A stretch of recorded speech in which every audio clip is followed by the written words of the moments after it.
¿Qué tal? Bienvenidos a Toledo Reporta. Les habla Carlos Toledo, hoy en las principales redes sociales, Facebook, Twitter y también YouTube. Cuarentena endurecida desde este 7 de mayo y sin autobuses por 15 días más. De eso y más hablamos hoy en Toledo Reporta.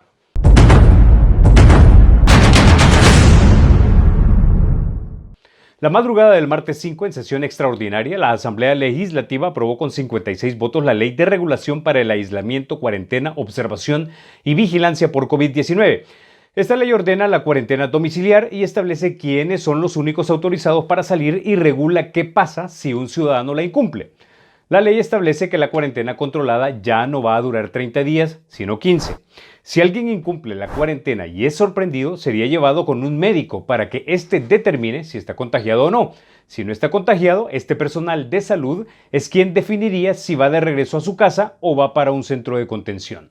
En esta ley, las excepciones se mantenían igual. Es permitido salir si se va a un supermercado, banco, farmacia, tienda de conveniencia, etc.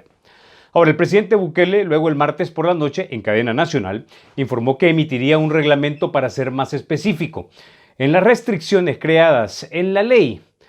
Ahora, él mencionó por lo menos tres. La primera, al supermercado se iría un día específico dependiendo del último número que termine su DUI. La segunda, no se puede ir de un municipio a otro sin autorización. La tercera, que los restaurantes no podrían tener el servicio para ir a recoger, solo delivery. Además, anunció que el Ministerio de Salud puede cerrar cualquier negocio que ponga en riesgo la salud de las personas. La sorpresa para muchos es cuando Presidencia emitió el decreto ejecutivo que da cuerpo a la ley. De lo que sorprendió es que se suspendió el servicio de autobuses en el país por 15 días. Se especifica también los días para la terminación de DUI y se reitera la prohibición de cruzar los municipios sin autorización. Ahora, en un país donde, según el Viceministerio de Transporte, el 70% de la población usa los autobuses para transportarse, no es extraño que, aunque muchas empresas estuvieran cerradas, mucha gente se fuera viendo afectada. Recordemos que para mucha gente que lo usa no es viable no salir de su casa, en algunos casos porque viven de la economía de a diario. Lo que ganan en el día se lo comen en la noche o al día siguiente. Otros, como los trabajadores de salud, no tienen la opción de no ir a trabajar con la actual crisis, como vieron algunos colegas del noticiero 4 Visión. Estas son enfermeras de un hospital nacional. Estaban esperando por un autobús en la terminal de Occidente en San Salvador. ¿O qué tal? Los casos de enfermos crónicos que deben ir por tratamiento. A ellos se les informó del número 132 para ser transportados gratis a los hospitales. El problema es que a muchos de ellos no les responden en esos teléfonos. Quizá sea por la demanda para la que el gobierno no estaba preparado. Por eso es que muchos de estos pacientes deciden caminar, aunque sea desde muy lejos, como le dijo esta paciente a un colega de Teleprensa Canal 33. Como tipo 5:30, un poquito después de las 5:30, y empecé a caminar. ¿Cómo cuánto le tocó caminar entonces? Yo vine aquí a las 7. ¿Hora y media? Sí, despacio. Como uno que tiene las quimios, tiene la defensa baja y entonces le duele a uno Sí. las extremidades. ¿Verdad? Pero logró llegar a pasar consulta. Sí, gracias a Dios, y me han atendido muy bien. Sí, gracias a Dios. Lo que vemos acá son las consecuencias no intencionales o no previstas de una medida tomada. El punto es que si bien la medida puede tener la intención de evitar los contagios que ya se buscaba evitarlos con medidas de distanciamiento físico, lo que cause más calamidad a estas personas ya golpeadas económicamente por la crisis. Y eso no es lo único que muchos cuestionan a este decreto. El presidente de la ANEP, Javier Simán, tuiteó lo siguiente: el decreto de cuarentena y las restricciones a la movilidad en ningún momento fueron propuestas ni avaladas por ANEP. Al contrario, venimos señalando la arbitrariedad, la gravedad de la ilegalidad de dichas medidas restrictivas.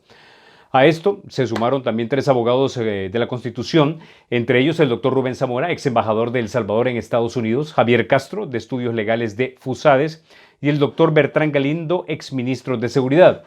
Bueno, según el señor Castro, la ley aprobada por la Asamblea y el decreto ejecutivo 22 de la administración Bukele tienen una serie de contradicción y el decreto presidencial rebasa, de acuerdo a él, lo contemplado en la ley de cuarentena. Y vamos a citar: estas restricciones que estamos viendo nuevas me parece que son un exceso a lo que ha señalado la Asamblea. Y recordemos que un decreto ejecutivo no puede contrariar lo que señala una ley. El señor Castro añade que percibe un régimen de excepción de facto porque cuando se establecen restricciones de que no se puede movilizar una persona de municipio a otro, eso solo se puede hacer si se suspenden las garantías constitucionales y se establece un régimen de excepción. De otra forma, no puede hacerse y mucho menos puede hacerse en un decreto ejecutivo. Así lo dijo Castro. Bueno, en conclusión, espero que las medidas tomadas por el gobierno las hayan tomado con seriedad, basándose en datos sobre cómo el coronavirus se comporta y no basado en cálculos partidarios electorales que respondan a la pregunta de cómo me percibe la población y o votantes y así buscar lucir fuerte aunque se esté equivocado. Esto es serio. Estas medidas tomadas para evitar el contagio llevan un costo económico altísimo y si son validadas como las técnicamente adecuadas a nuestra realidad, habrán llevado a que naveguemos este periodo calaseados, sí, pero adelante con el menor costo humano posible. Si las medidas fueron tomadas sin análisis y consejo técnico, serán de las peores decisiones y medidas de esta administración, porque por mantenernos sanos, enfermamos por varios años más, la manera en la que nos vamos a ganar la vida. Bueno, esto es República, opinión y análisis en Toledo Reporta. Gracias por vernos, los veo próximamente por acá en redes sociales. Y recuerden, porque la República es de todos, hay que cuidar.